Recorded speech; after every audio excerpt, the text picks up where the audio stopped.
नमस्कार दोस्तों, क्या आपने कभी सोचा है एक ऐसा चिन्ह जो भारत में शुभ माना जाता है वो ही पश्चिमी देशों में डर और नफरत का प्रतीक क्यों बन गया। हम बात कर रहे हैं स्वस्तिक की।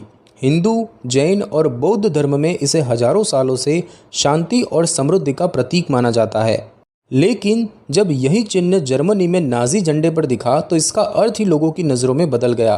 क्या हिटलर ने इस चिन्ह का मतलब गलत समझा या फिर उसने जानबूझकर इसे अपने एजेंडे के लिए इस्तेमाल किया। इस वीडियो में हम जानेंगे स्वस्तिक का असली इतिहास, उसका सांस्कृतिक महत्व और ये भी कि हिटलर ने कैसे और क्यों इसका प्रयोग किया। क्योंकि कई बार एक ही चिन्ह अलग अलग जगहों पर अलग अलग कहानियां कहता है। तो आइए जानते उस प्रतीक का सच जिसका मतलब समय के साथ बदल गया।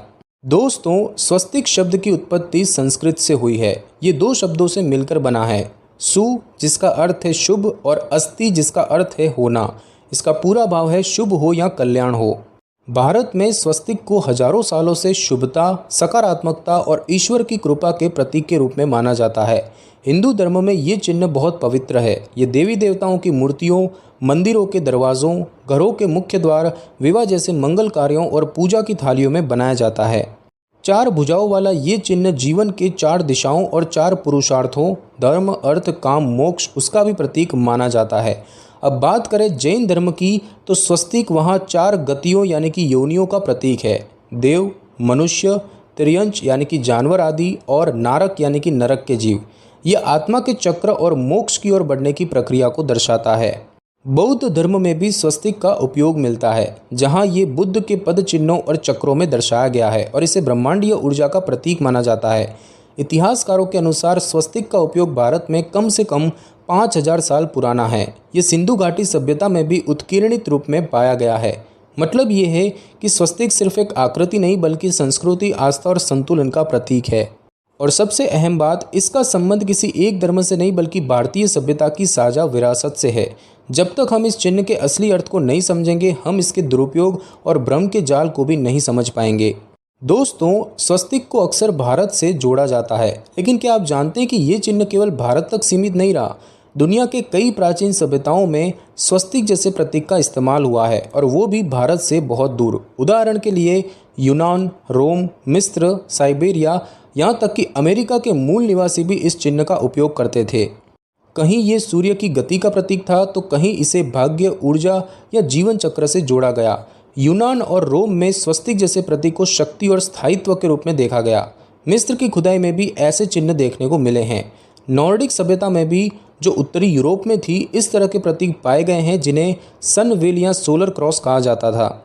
नेटिव अमेरिकन्स की कलाकृतियों में स्वस्तिक आकृति दिखाई देती है जो उनके लिए चक्र, मौसम, दिशा और संतुलन का प्रतीक थी। इतिहासकार मानते हैं कि स्वस्तिक जैसा चिन्ह कम से कम 12,000 वर्षों से मानव सभ्यता के प्रतीकों में शामिल रहा है। और सबसे खास बात, इन सभ्यताओं ने इसका इस्तेमाल शांति, समृद्धि और सकारात्मक ऊर्जा के प्रतीक के रूप में किया। इसीलिए जब हम स्वस्तिक को सिर्फ किसी एक धर्म या देश से जोड़ते हैं तो हम इसके असली वैश्विक महत्व को नज़रअंदाज कर देते हैं। ये सिर्फ एक धार्मिक चिन्ह नहीं बल्कि एक सांस्कृतिक धरोहर है जो दुनिया की कई सभ्यताओं में पाया जाता है। एक ऐसा प्रतीक जो अलग अलग भाषाओं, रंगों और सभ्यताओं के बीच में है, फिर भी एक जैसी भावना को दर्शाता है, और वो है शुभता और संतुलन। दोस्तों, अब हम पहुंचते हैं उस मोड़ पर जहां स्वस्तिक का अर्थ पूरी दुनिया में बदलने लगा। बात है सन 1920 की, जब जर्मनी में एडोल्फ हिटलर ने नाजी पार्टी का गठन किया। उसने अपनी पार्टी के लिए एक झंडा बनाया जिसमें लाल पृष्ठभूमि थी, बीच में सफ़ेद गोला और उस पर काले रंग का एक तिरछा स्वस्तिक चिन्ह। ये स्वस्तिक ठीक वैसा नहीं था जैसा भारत या अन्य संस्कृतियों में देखा जाता है। ये था 45 डिग्री घुमा हुआ, काले रंग में, और इसका उद्देश्य भी अलग था। हिटलर ने इसे अपनाया क्योंकि वो मानता था कि आर्य जाति सभी जातियों से श्रेष्ठ है, और उसने स्वस्तिक को आर्य गौरव का प्रतीक बना दिया। उसके विचारों के अनुसार स्वस्तिक उस शक्ति का प्रतीक था जो जर्मनी को फिर से महान बनाएगी। धीरे धीरे यही प्रतीक नाजी झंडे, सेना की वर्दी, सार्वजनिक इमारतों और किताबों तक में छा गया। लेकिन इसी चिन्ह के साथ शुरू हुई यहूदियों पर अत्याचार, द्वितीय विश्व युद्ध और करोड़ों लोगों की मौत। और इसका नतीजा ये हुआ कि दुनिया के कई हिस्सों में स्वस्तिक को सिर्फ नाजीवाद से जोड़ा जाने लगा।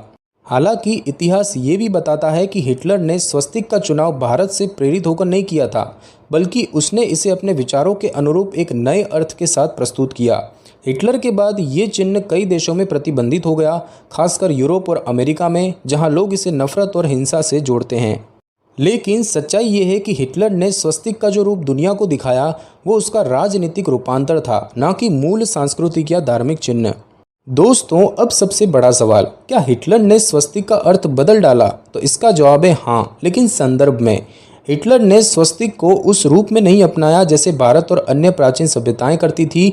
उसने स्वस्तिक को एक राजनीतिक और नस्लीय विचारधारा से जोड़ दिया, जहां ये चिन्ह बन गया था आर्य जाति की श्रेष्ठता और नाजी विचारधारा का प्रतिनिधि।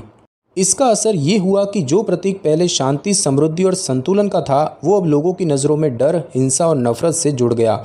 लेकिन ध्यान देने वाली बात यह है कि स्वस्तिक का मूल अर्थ कभी नहीं बदला, उसका दुरुपयोग जरूर हुआ। जिस तरह कोई भी चीज़ अगर गलत हाथों में चली जाए तो उसका उपयोग भी गलत दिशा में हो सकता है। स्वस्तिक एक प्रतीक है, उसका अर्थ उसके उपयोग से जुड़ा होता है। हिटलर ने इसे जिस संदर्भ में प्रयोग किया वो संदर्भ अलग था, उद्देश्य अलग था और परिणाम भी दुर्भाग्यपूर्ण थे। और इसीलिए ये समझना जरूरी है कि स्वस्तिक का मूल मतलब जो भारतीय संस्कृति, जैन, बौद्ध और विश्व की प्राचीन सभ्यताओं में था, वो आज भी उतना ही पवित्र और शुभ है। बदलाव आया है लोगों की धारणा में, ना कि उस प्रतीक की आत्मिक पहचान में। दोस्तों, अब एक सबसे ज़रूरी बात समझते हैं कि भारतीय स्वस्तिक और नाजी स्वस्तिक में असली फ़र्क क्या है, क्योंकि अक्सर लोग इन दोनों को एक जैसा समझ लेते हैं, जबकि वास्तव में ये सिर्फ दिखने में थोड़ा मिलता जुलता है, लेकिन अर्थ, उद्देश्य और भावना में बिल्कुल अलग है। तो सबसे पहला फ़र्क है डिज़ाइन का। भारतीय स्वस्तिक होता है सीधा, स्थिर और संतुलित, जिसकी चारों भुजाएं समान लंबाई की होती है और ये आमतौर पर घड़ी की दिशा में या घड़ी के विपरीत बनाया जाता है। वही नाजी स्वस्तिक को 45 डिग्री तिरछा किया गया था और इसे एक प्रोपेगेंडा सिंबल के रूप में उपयोग किया गया था। दूसरा फर्क है दोस्तों इसके उपयोग का उद्देश्य। भारतीय स्वस्तिक का उपयोग होता है शुभता, समृद्धि और संतुलन दर्शाने के लिए पूजा, वास्तु, त्योहारों और संस्कारों में, जबकि नाजी स्वस्तिक का प्रयोग किया गया राजनीतिक शक्ति, नस्लीय श्रेष्ठता और सामूहिक प्रचार के प्रतीक के रूप में। तीसरा फर्क है दोस्तों इसकी सांस्कृतिक पहचान। स्वस्तिक का मूल संबंध है आध्यात्मिकता, दर्शन और प्रकृति के चक्र से। वही नाजी चिन्ह बन गया एक ऐतिहासिक त्रासदी का निशान, जिससे करोड़ों लोगों की पीड़ा जुड़ी हुई है। इसीलिए ये जानना बेहद ज़रूरी है कि नाम चाहे एक जैसा लगे, लेकिन स्वस्तिक और नाजी प्रतीक की आत्मा एक जैसी नहीं है। जिस तरह दो चेहरे एक जैसे हो सकते हैं लेकिन उनकी सोच और कर्म अलग होते हैं, ठीक उसी तरह इन दोनों प्रतीकों में भी अंतर है। स्वस्तिक का अपमान तब होता है जब इसे नाजी प्रतीक से जोड़ा जाता है, बिना उसके मूल को समझे हुए। समझदारी यही है कि हम हर प्रतीक को उसके सांस्कृतिक और ऐतिहासिक संदर्भ में देखें, तभी हम भ्रम से मुक्त हो पाएंगे। दोस्तों, अब सवाल ये उठता है कि आज की दुनिया में स्वस्तिक को कैसे देखा जाता है।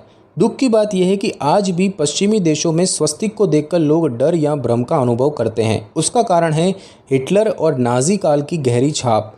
द्वितीय विश्व युद्ध के बाद यूरोप और अमेरिका में इस चिन्ह को सीधे नाजी प्रतीक से जोड़ा जाने लगा और कई देशों में तो आज भी इस चिन्ह के सार्वजनिक उपयोग पर कानूनी प्रतिबंध है, जैसे कि जर्मनी, ऑस्ट्रिया, फ्रांस वगैरह। हालांकि ये नियम मूल भारतीय स्वस्तिक पर लागू नहीं है, बल्कि सिर्फ नाजी प्रतीक को लेकर बने हैं। लेकिन समस्या ये है कि बहुत से लोगों को दोनों में फ़र्क पता ही नहीं होता। वो सिर्फ आकृति देखकर डरते हैं, क्योंकि इतिहास की छाया अब भी जीवित है। अब बात भारत और भारतीय समुदायों की करें तो यहाँ स्वस्तिक आज भी उतना ही शुभ और पवित्र माना जाता है जितना हजारों साल पहले था। पूजा पाठ, शादी ब्याह, गृह प्रवेश, दुकान खोलना, हर शुभ अवसर पर स्वस्तिक आज भी बना है। विदेशों में रहने वाले कई भारतीयों को स्वस्तिक के बारे में बार बार सफाई देनी पड़ती है कि ये नाजी चिन्ह नहीं बल्कि उनकी संस्कृति का एक शुभ प्रतीक है। अब कुछ संस्थाएं और शिक्षक दुनिया को इस फर्क को समझाने में लगे हैं। शोध पत्र, ऑनलाइन कैंपेन, यहाँ तक कि विश्वविद्यालयों में सेमिनार्स तक किए जा रहे हैं जिसमें स्वस्तिक का सही इतिहास बताया जाता है। ये उम्मीद की जा सकती है कि आने वाले वर्षों में लोग इस चिन्ह को फिर से उसकी असली पहचान से जानेंगे, डर से नहीं, समझ और सम्मान से। तो दोस्तों, अब आप खुद सोचिए, एक ही चिन्ह लेकिन दो अलग कहानियाँ, भारत में पूजनीय और पश्चिम में विवादित। क्या एक प्रतीक का अर्थ समय, संदर्भ और उद्देश्य के साथ बदल सकता है? शायद हाँ, लेकिन उसका मूल भाव, उसकी आत्मिक पहचान कभी नहीं बदलती। स्वस्तिक आज भी भारत में शांति, शुभता और संतुलन का प्रतीक है। वही जो रूप हिटलर ने प्रस्तुत किया वो एक राजनीतिक और ऐतिहासिक गलती थी जिसका असर आज तक बना हुआ है। अब समय ये है कि हम इस भ्रम को शांत करें और स्वस्तिक की असली पहचान दुनिया के सामने फिर से रखें, ज्ञान के साथ और सम्मान के साथ। अब हम आपसे पूछते हैं, क्या आपने कभी ये फ़र्क महसूस किया था? क्या आपको लगता है कि स्वस्तिक को फिर से उसकी पवित्रता और गरिमा लौटानी चाहिए? नीचे कमेंट में अपने विचार जरूर बताइए। दोस्तों, अगर आज की जानकारी आपको ज्ञानवर्धक लगी हो तो ज्ञान तंत्र को जरूर सब्सक्राइब करें, क्योंकि हम हर रोज़ लाते हैं ऐसे विषय जो रहस्य भी है और समाधान भी। मिलते हैं अगले वीडियो में, जहां बात होगी किसी और प्रतीक, सिद्धांत या विज्ञान के अनकहे पहलू की। धन्यवाद और शुभकामनाएं।